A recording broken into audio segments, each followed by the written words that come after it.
Nous aussi, autrefois, nous étions insensés, révoltés, égarés, esclaves de toutes sortes de convoitises et de plaisirs. Nous vivions dans la méchanceté et la jalousie, nous étions odieux et remplis de haine les uns pour les autres.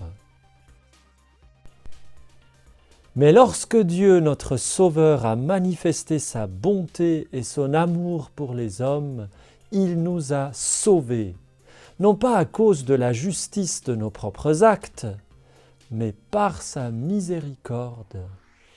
Par le bain du baptême, il nous a fait renaître et nous a renouvelés dans l'Esprit Saint.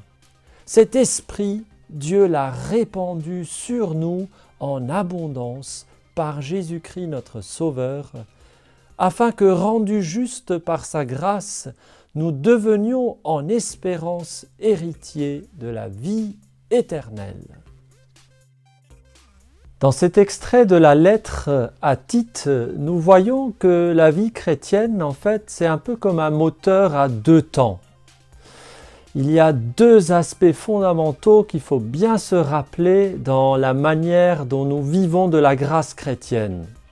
Dans ce moteur à deux temps, le premier temps, c'est de recevoir gratuitement le salut de par les mérites de notre Seigneur Jésus-Christ.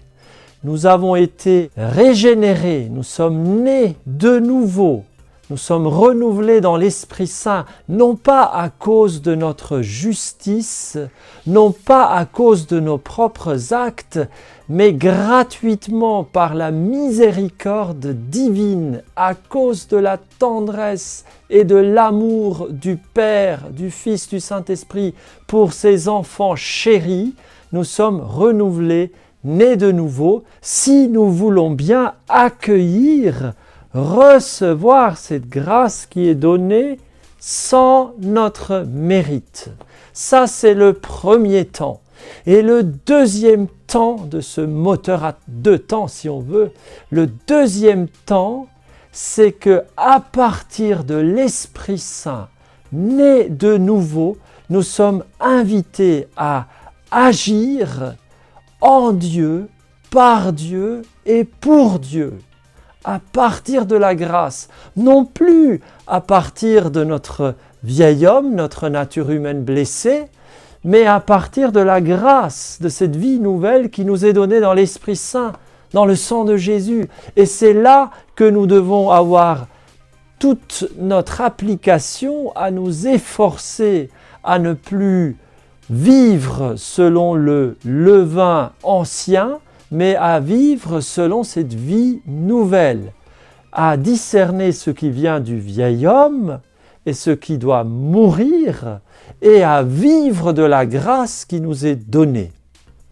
Demandons secours à Dieu. Seigneur, viens à notre secours. Vierge Marie, aide-nous à nous ouvrir pour recevoir ce salut que Jésus nous a mérité gratuitement sur la croix.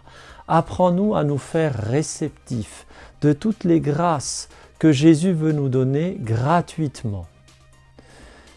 Père éternel, apprends-nous à agir à partir de ton Esprit Saint, à vivre dans ton souffle, à penser, à parler, à vivre et agir à partir du souffle du Saint-Esprit que tu nous donnes jour après jour pour avoir des audaces, des initiatives qui viennent de toi et qui portent un fruit qui demeure.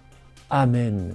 Et que la grâce de Dieu descende sur vous à jamais. Amen.